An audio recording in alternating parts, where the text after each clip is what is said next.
When I make layers on cards and other paper crafting projects, I often use 1/16 of an inch measurements. If you're not used to reading the little lines on the ruler, this can seem kind of overwhelming. So I created some drawings that will help you see how simple it really is. So this is a picture of a ruler. I made it so that what is labeled here as an inch is actually 2 inches long so that you can see it a little better. Rulers make it pretty easy, for the most part, to read fractions. If you're starting from 0, which is this long mark here, you'll see that every full inch has a line that goes all the way across the ruler. Then the half-inch mark has the next shorter line. The quarter-inch mark has the next shorter line. Then comes the 1/8-inch marks, and the little teeny lines are the 1/16ths.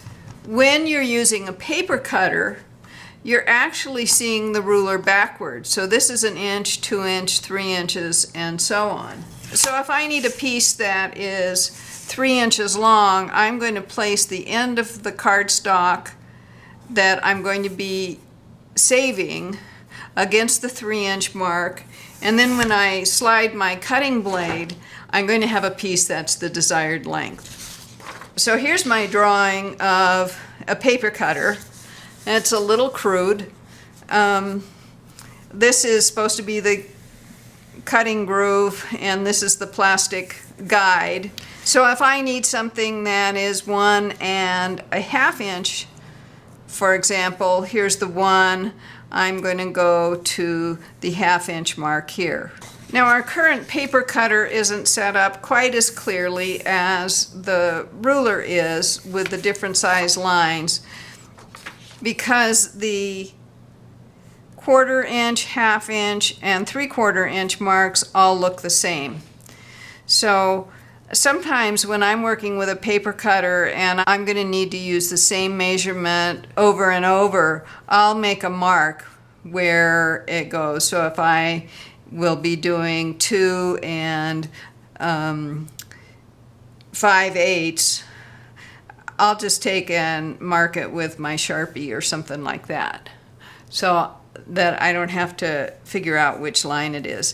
It's also easier on the paper cutter because although my lines are kind of worn off here,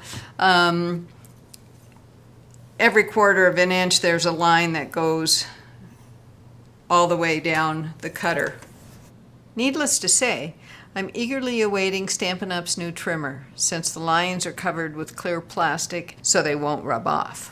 So to help you get comfortable with using 1/16 of an inch, I'm going to just show you on this close-up of my paper cutter drawing what different 1/16 of an inch measurements look like. So if this is the 1 inch line here, then the first little line is 1 1/16 of an inch. And then 3/16 of an inch is going to be one little line before the 1/4 inch, and 5/16 is going to be one little line past the 1/4 inch. Then 7/16 is one little line before the 1/2. 9/16 is one little line after the 1/2. 11/16 is one little line before 3/4. 13/16 is one little line past 3/4. And 15/16 is one little line before the next full inch mark.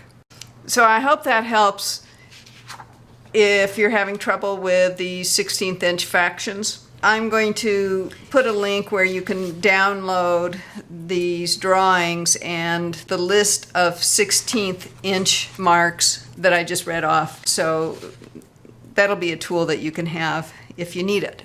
For more inspiration and instruction, be sure to visit me at www.stampingmadly.com and facebook.com/stampingmadly. Happy stamping!